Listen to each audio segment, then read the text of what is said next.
Emily Smart with just 6 seconds to operate. Down to 4. Inside, it's pushed in! Morgan Westerby from Emily Smart. This Saturday afternoon Ivy League tilt. Turnaround shot falling down. Gianna Denise, the senior from Newport Beach, California, with a pretty goal. Being with us, this is CC Mester, who we highlighted. First shot of the day, and it stopped. Kept out by the Princeton netminder, Amelia Hughes. But possession maintained now. Julianne Murphy inside. Rogers fires and scores! In and out of the pocket of Corbo. Now up ahead. Transition for the Cougars and stopped. What a challenge! Running the offense, the Tigers are, and running it beautifully. Tapped on in by Grace Taucus through a lot of traffic on this holiday weekend. Behind the cage for Smart. Inside. Tic-tac-toe, and Zoe Cook finds it to make it a 1-1 tally.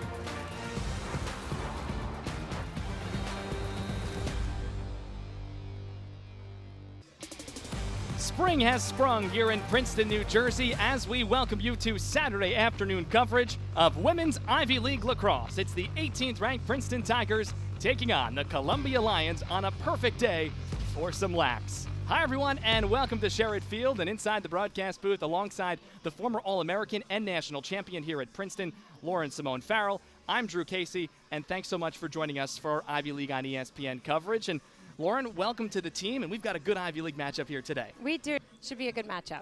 Tigers coming off a loss on Wednesday. Meanwhile, we'll start with Columbia and turn to our players to watch. CC Messner has been fantastic in her first year for the Lions. Speaking of your teammates, the three players that at least lead the team in scoring, yourself along with Mackenzie and Jamie, you guys were pretty balanced today. Everybody had 3. Jamie got a 4th in the second half. So you've got that angle. But also in the fourth quarter, 3 of your teammates scored their first goal of the season, but first career goal also, and you guys couldn't have been more excited regardless of what the score was. So what is the community like around this team? Yeah. Nice look over Sherrod Field, class of 1952 stadium, 10-2. Princeton has the lead here in the second quarter.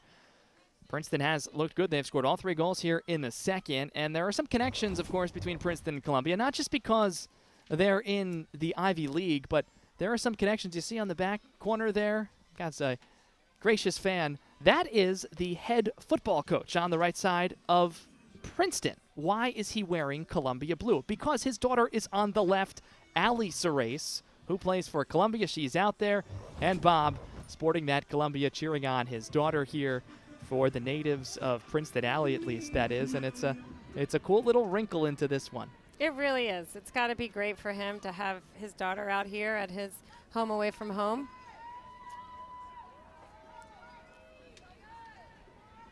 Allie's mother, Lisa, and Bob's wife, Lisa, played soccer here at Princeton. And, of course, lived in Princeton. And Allie raised Princeton Day School, but at Columbia, and out there here in this sequence. Mackenzie Blake, the goal on the free position before we went to break. And as Lauren mentioned, the first free position goal for Mackenzie Blake of the season, which might be a little surprising considering she's now scored 29 times. But however they come. Yeah, she hasn't found herself on the hash very often. She's often receiving the ball in tight, getting quick shots off, maybe not drawing as many fouls as someone who might be 1v1 attacking from the top. But I'm seeing her move up there a lot more, drawing some more fouls. Getting her on the 8-meter would not be a bad thing for this Princeton offense. She's a lethal shooter. Good takeaway by the Tigers defense. Haven Dora had the first touch as it's outletted all the way ahead. We have a whistle. And let's see here. Not sure what for as play continues. They thought maybe Princeton offense was offside, but turned around and counted and let play continue. Bonanno. Nearly everybody amongst the starters in the attack have scored for the Tigers. This one is sent in and saved. Kate Mullum the shot. Ella Sangre's looked better here in the second for the Columbia defense and has held the Tigers to just 3 goals in the second. Princeton gets it quickly back as Columbia was trying to clear but couldn't.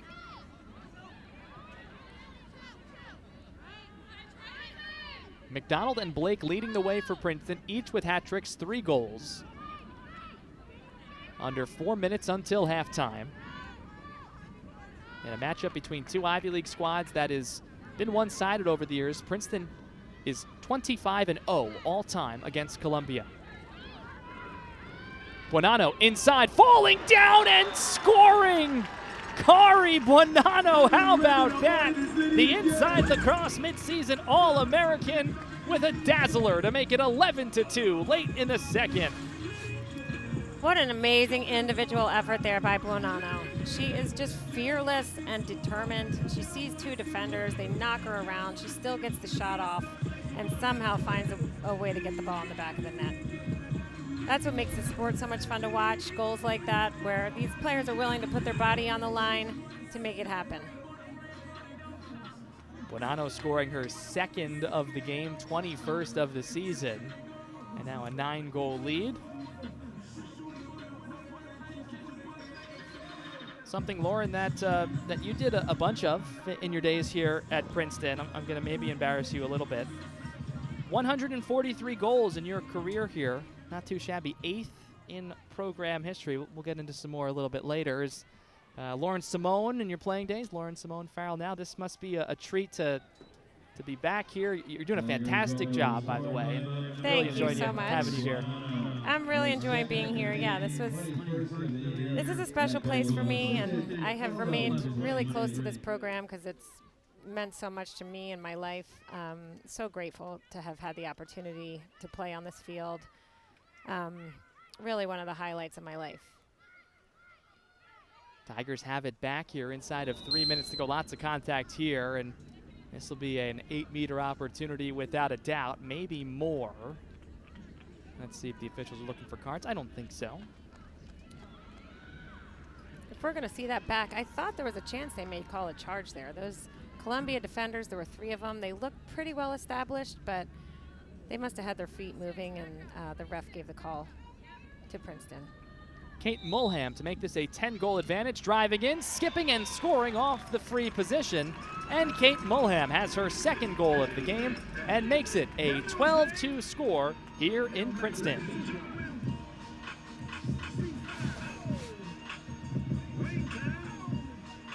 So it's been dominant for the Tigers. Now all 4 goals in this quarter as we see the drive again. Princeton finishing a lot of their 8 meters. This can be game-changing depending on the game that you're in and the score and how tight it is. If teams can execute their 8-meter opportunities, I mean, that can make the difference in a game.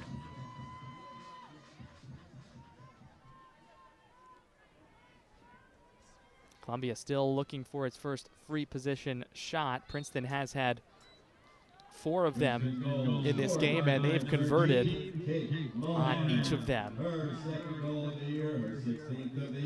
10-goal advantage. That means the clock will roll until we get back under a double-digit lead for the Tigers during the stoppages to reset after goals.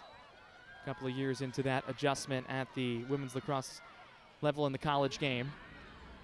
Columbia first step, try and get that clock to stop after goals and various other plays. We have it here, haven't had it much in the second. Down by 10, your instincts tell you you want to hurry up and get to goal because all you can think about is chipping away at the score. But really, Columbia's got to also think about keeping the ball out of the stick of the Princeton Tiger attack. So they're going to have to find that balance here, maybe put 1 goal in at a time while also finding a way to eat some clock and maintain possession. Zachara was trying to get it to Hong for Columbia offensively, but the Princeton defense just too much to handle, and they'll outlet left to right. Coming up ahead with Sammy Filippi, the junior from Manorville, New York, intended pass for Burnett, and could not be converted, and Columbia has it back. A little bit of back and forth here. I wouldn't be surprised if Columbia gets it down here and tries to take the last shot. Driving in, Falcone, she'll fire the shot over the cage. Gianna Denise closest to it. She scored way back in the first quarter. And Columbia will continue, but the pass outletted and it'll get back towards what sometimes turns into the free-for-all area. But Zachara back in and setting for Columbia. Looks like Columbia will hold. Zachara turning, firing, scoring! That cuts it to 9 with 6.8 seconds to go. and perhaps a slight boost for the Lions heading into halftime here in less than 7 seconds. That's a great take by Zachara. She barely comes out of her roll dodge and gets that shot off so quickly it surprises Hughes. Really tough to defend. Third goal for Columbia coming on the Lions' 12th shot of this first half.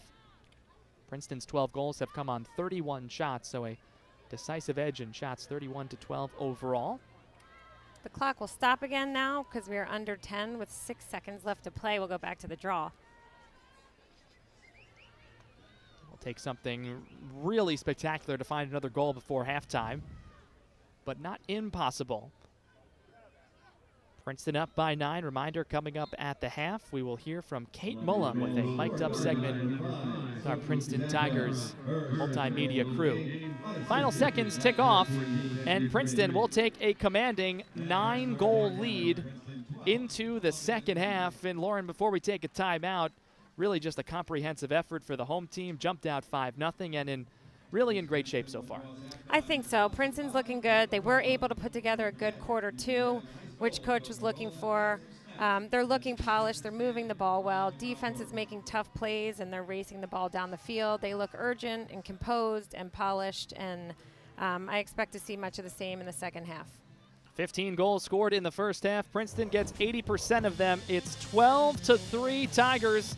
Couple of hat tricks for leading scorers for the Tigers. McDonald and Blake leading the way.